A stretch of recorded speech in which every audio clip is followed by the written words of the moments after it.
हॉल्डिन glass limited. हॉल्डिन मतलब HALDYN, हॉल्डिन glass Gujarat limited इनका पुराना नाम था। काफी पुरानी कंपनी है, 1991 से कार्यरत है। और अब ये देखिए, सबसे बढ़िया बात जो मुझे इसकी लगी कि ये जिस इंडस्ट्रीज को कैटर करते हैं वहां पे जबरदस्त डिमांड है। और ये छोटे वायल्स बनाते हैं फार्मास्यूटिकल इंडस्ट्री के लिए, काफी अलग अलग साइजेस के ये लोग इंजेक्टेबल्स के ग्लासेस और ईयर ड्रॉप्स और ये सब जो ईयर ड्रॉप्स के लिए जो बॉटल्स होती है वो ये कंपनी बनाती है। सो मुझे लगा कि food, pharma, beverages, liquor, beer industries में ये सब में जो बॉटल सप्लाई करती है।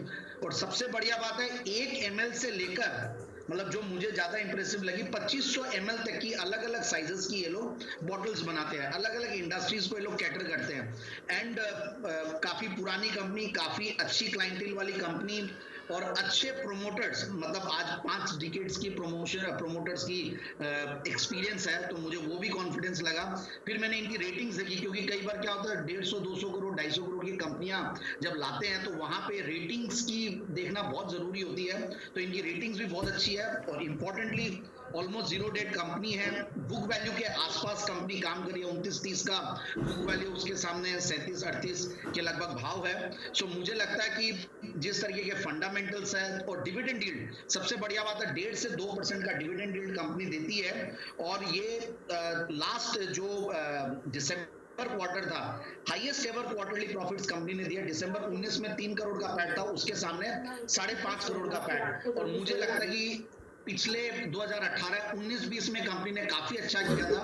फिर 21 में लाजमी है कि थोड़ा सा कोरोना की वजह से थोड़ा फर्क पड़ा, लॉकडाउन की वजह से।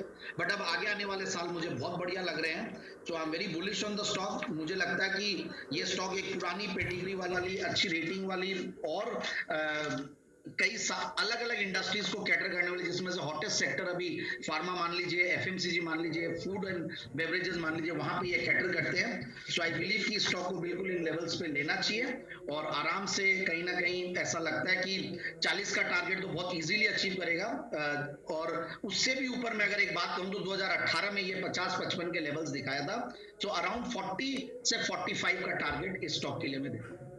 जैन साहब, ये तो आपने बहुत ही छोटा टारगेट दिया और एक्चुअली है ना, ये इसका नाम हेल्डिन ग्लास है, होल्डिंग नहीं, हेल्डिन। थोड़ा इंग्लिश की काम है, लेकिन एक चीज बताऊं, ये तो हाँ, ये बहुत ही जबरदस्त स्टॉक है। ये स्टॉक मेरे रडार पे था SIP स्टॉक के लिहाज से। थोड़ा सा वॉल्यूम चूंकि कम रहता है, इसलिए मैंने कहा कि लिया जाए नहीं लिया जाए। और दूसरा, बहुत सारे लिक्विड वाले स्टॉक्स है, तो इलिक्विड स्टॉक्स के तो आप माहिर हैं, तो शायद ये इसलिए आपके पाले में आ गया। ये स्टॉक है ना, इसका टारगेट होना चाहिए कम से कम 60 रुपए मेरे हिसाब से, क्योंकि एक बेसिक रिसर्च मेरी की हुई है इस स्टॉक पे।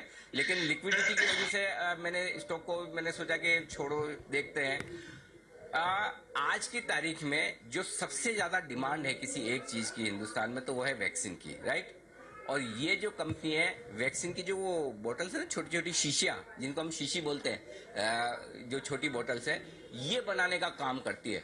इतना गजब का डिमांड है, इतनी गजब का इस वक्त, मतलब ऐसी हालत है कि आप ये देखें कि जितना आप प्रोडक्शन करें उतना बिक जाएगा और ऊपर से आगे ऑर्डर है। तो ये स्टॉक वैल्यूएशंस के लिहाज से, बिजनेस के लिहाज से बहुत ही अट्रैक्टिव है। और सिर्फ मैंने इसलिए मैं रुक गया था कि लिक्विड कम है, अदरवाइज ये हमारे SIP स्टॉक के लायक भी है। तो इसको बड़े टारगेट के लिए खरीदिए। जैन साहब का जो 40 रुपए वाला टारगेट, उसमें दिमाग मत लगाइए, 45 वाले में भी मत लगाइए। 55-60 रुपए तक के टारगेट्स के लिए आपको इसे होल्ड करना चाहिए, इन्वेस्ट करना चाहिए। जब भी खराब बाजार में आपको मौका मिले तो ये तगड़े टारगेट है।